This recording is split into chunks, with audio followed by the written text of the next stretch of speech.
오늘 아침 주신 하나님 말씀은 야고보서 4장 11절로 17절의 말씀입니다. 신약성경 야고보서 4장 11절로 17절의 말씀입니다.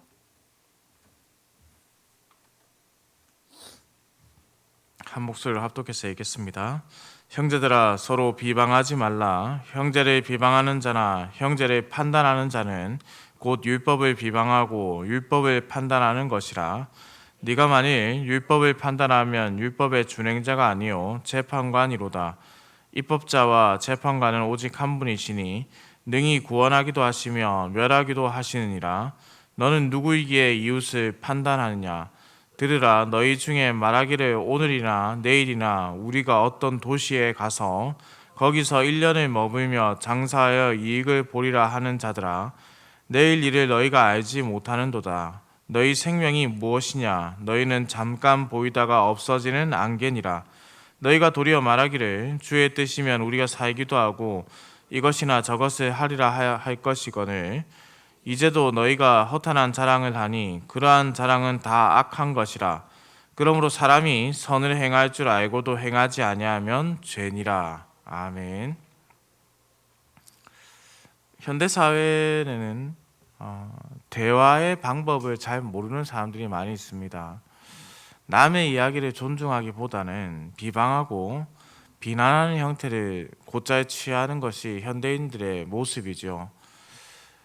사실 그러나 이 야고보의 서신에서도 남을 비방하는 것에 대해서 고면의 메시지를 줄 만큼 세상을 살아가는 인생들은 남보다 높은 자리에서 남을 평가하는 것을 즐겨하는 연약함을 가지고 있습니다.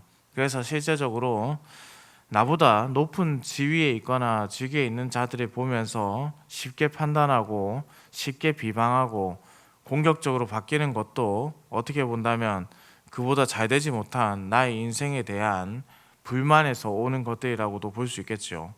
그래서 야고보는 11절에서 형제들아 서로 비방하지 말라라고 권면합니다. 피차간 서로 비방하지 말 것을 말씀하는 것이죠.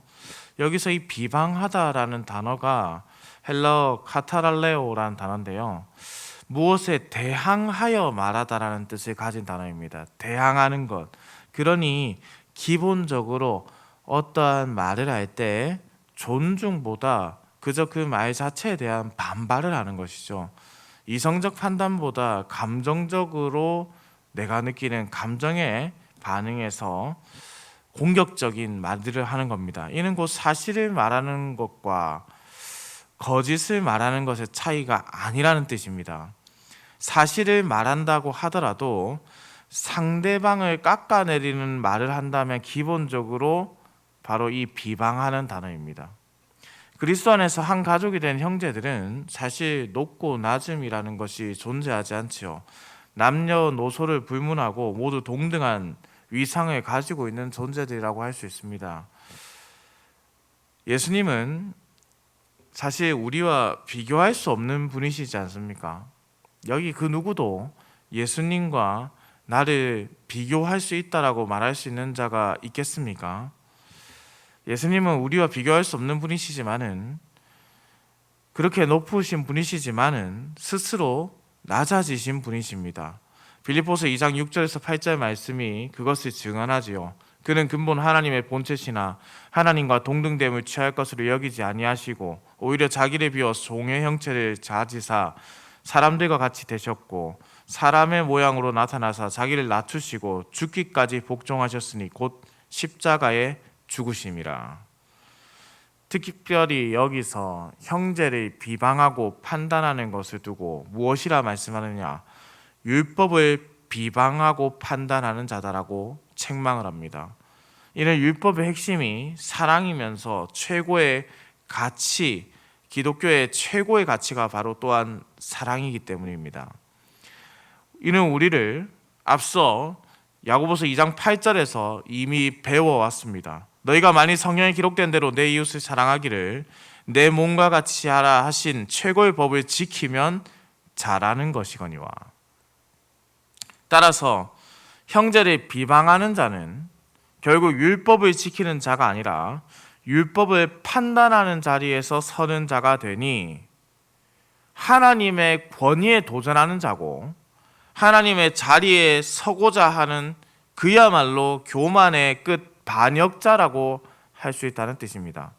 그래서 12절에 명확히 그 자리는 누구의 자리인가? 하나님의 자리다라고 말씀하는 것이죠.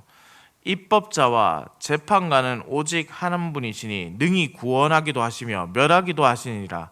너는 누구이기에 이웃을 판단하느냐? 너의 자리가 도대체 어디기에? 하나님만이 최종 재판관이 되시는데 너가 누구이기에, 어떤 자리에 있기에 하나님의 자리를 넘보느냐라는 책망의 말씀이죠. 판단은 하나님의 몫입니다.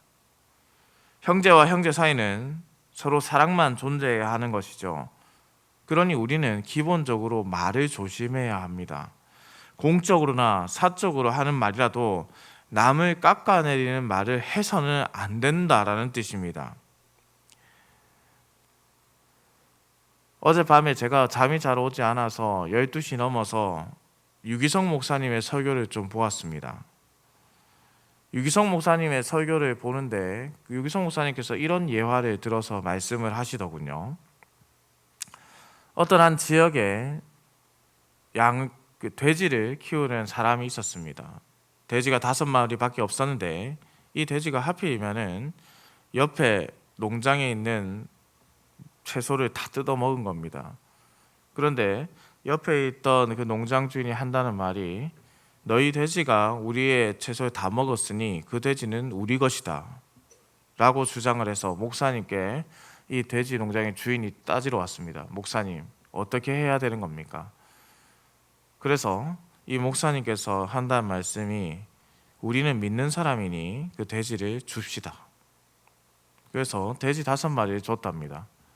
그러고 나서 하나님의 복을 기도하자라고 했는데 갑자기 이 돼지 5마리를 뺏긴 사람이 그 다음에 어느 시점에 한참 기쁜 표정을 짓고 뛰어와서 목사님께 이렇게 말씀드리는 겁니다. 목사님, 하나님께서 저에게 복을 주셨습니다. 갚을 수 있는 기회를 줬습니다. 무슨 일입니까? 지난번 옆에 있던 밭에 그 우리 돼지 5마리 가져간 그 집에 소가 9마리가 우리 집 농장에 채소를 다 뜯어 먹었습니다. 그래서 그 9마리의 소를 제가 받기로 했습니다. 그래요. 그런데 우리는 그리스도인이지 않습니까? 그 9마리의 소를 똑같이 악인이 하는 그대로 악을 따라해서 되겠습니까? 그 9마리의 소를 받지 맙시다. 그랬더니 이 사람이 목사님의 말씀에 그대로 9마리의 소를 받지 않았습니다. 그런데 얼마 지나지 않아 이 9마리의 소를 받지 않기로 결심한 그가 목사님께 다시 와서 이렇게 말합니다. 목사님, 저는 얻은 것이 없으나 아주 좋은 일이 생겼습니다.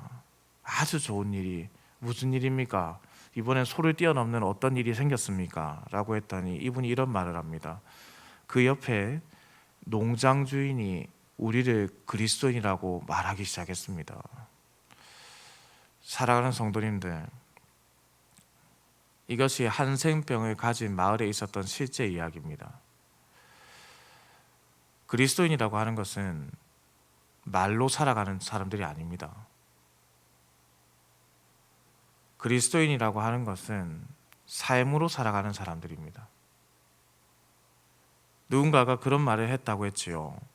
나는 그리스도를 참으로 사랑하고 존경한다. 다만 그리스도인을 사랑하진 않는다. 왜냐하면 그들은 그리스도를 닮아 있지 않기 때문이다. 참으로 가슴 시린 말이 아닐 수 없습니다. 우리의 입술이 남을 비방하는 말에 앞장서고 우리의 입술이 남을 책망하고 지적하며 공격적인 말을 하는 데만 앞장선다면 우리가 감히 우리 입으로 감히 그리스도인이란 말을 쉽게 말할 수 있겠습니까? 내가 그리스도인이라는 자각을 가지는 것은 그들을 향해서 그리스도인이라고 불리우는 삶을 살아내는 모습이 우리에게도 있어야 한다라는 뜻입니다. 사랑하는 성도님들, 이 말씀을 남을 향해서 이 사람이 이 말씀을 들어야지, 이 사람이 이 말씀을 듣고 그렇게 좀 변해야지라고 한다면 우리는 또한 재판관의 자리에 서는 것입니다.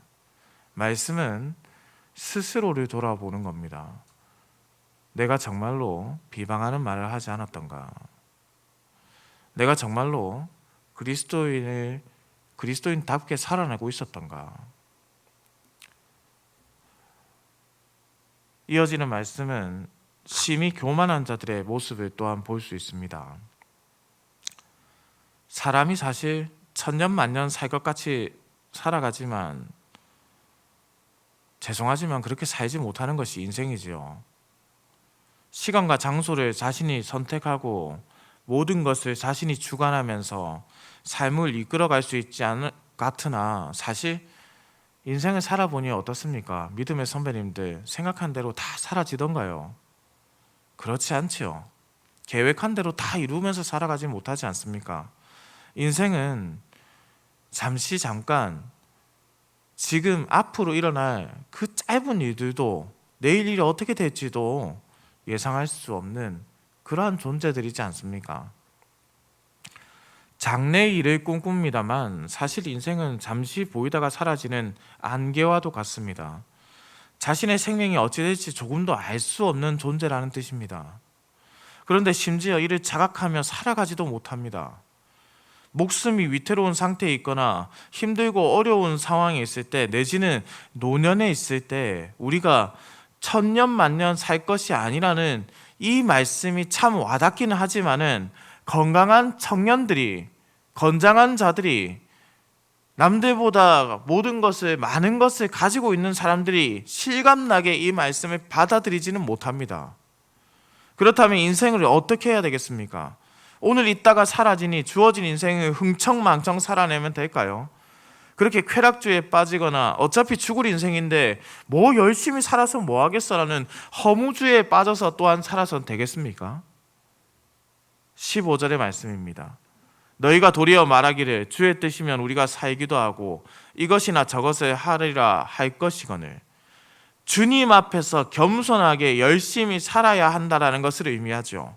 그래서 한 학자는 이렇게 말했습니다. 우리는 영원히 살 것처럼 일하고 내일 죽을 것처럼 살아야 한다. 그런데 17절의 결론이 조금 이상하게 느껴지죠. 그러므로 사람이 선을 행할 줄 알고도 행하지 아니하면 죄니라.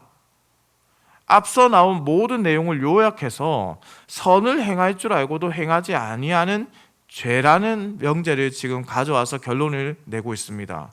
그런데 오늘 말씀을 보시면 남을 비방하지 않는 것과 사업을 함으로 이득을 남기는 것의 연결성을 선을 행할 줄 알고도 선을 행하지 않으면 죄다라는 말씀을 하면서 심지어 그러므로라는 접속사로 이것을 연결하고 있습니다. 남을 비방하지 않는 것, 사업을 함으로 이득을 함은 이 연결성이 도대체 뭐가 있을까요? 많은 학자들이 이를 연구하며 여러 의견을 보이고 있지만 저는 사업에서 하나님의 주권을 인정하는 것이 하나님께서 주신 것으로 알고 나누어야 한다는 결론, 곧 다른 이들에 대한 사랑과 연결되어서 이것을 해석해야 한다라고 생각합니다. 그러면 남을 비방하지 않는 것과 돈을 벌면서 교만하게 사용하지 않는 것, 하나님의 뜻 가운데서 온전하게 사용하려는 그 자세가 다 선을 행하는 것이기 때문입니다. 사랑하는 흥덕향상교회 성도님들, 우리가 기억해야 할 것은 이 야고보서를 읽고 있는 독자들 모두 신자들이라는 사실입니다. 곧 하나님의 말씀을 들어서 무엇이 선인지를 잘 알고 있는 사람들입니다. 그럼에도 이들이 하나님의 말씀을 듣고도 행하지 않았다라는 것이 문제죠. 교만은 하나님을 몰라서 저지르는 죄라기보다는 하나님의 놀라우신 주권과 능력 그리고 우리의 왕되심을 잘 알고 있는 자들이 삶에서 그렇게 살아내지 못하는 죄라고 할 수 있습니다. 사랑하는 성도님들, 잠시 잠깐 살아가는 인생이라고 우리가 늘 말하지 않습니까? 이 인생길에 영원하신 하나님의 통치를 부정하거나 하나님의 능력에 대항하는 것은 참으로 어리석은 인생입니다. 우리 주변에 있는 형제 자매들을 사랑하시기를 권면드립니다. 그러나 이 권면이 정말로 어렵다는 것을 누구보다 잘 알고 있기 때문에 야고보는 정말 간절한 마음으로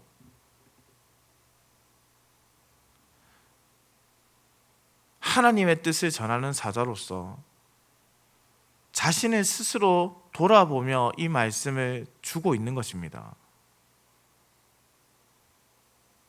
우리가 남들보다 더 많이 알아봐야 사실 하나님의 지혜보다 크지 않습니다. 우리가 인생을 살아왔던 시간이 길다고 하여도 하나님의 영원의 시간에 비할 수 있는 것은 아닙니다. 앞날을 알지 못하는 연약한 인생이 남을 판단하거나 하나님의 권위에 도전하는 어리석음을 행해서는 안 된다라는 뜻입니다. 사랑하는 성도님들, 다시 말씀드리지만은 이 말씀은 사실 너무나도 어려운 말씀입니다. 왜냐하면 우리는 그렇게 연약한 존재입니다. 남을 비방하고 싶고 판단하고 싶고 남들 위해 서고 싶은 존재들이지, 남의 말에 순종하고 싶고 귀담아 듣고 싶고 나를 낮추는 존재들이 기본적으로 아닙니다. 그것은 죄를 가진 인생의 연약함이죠.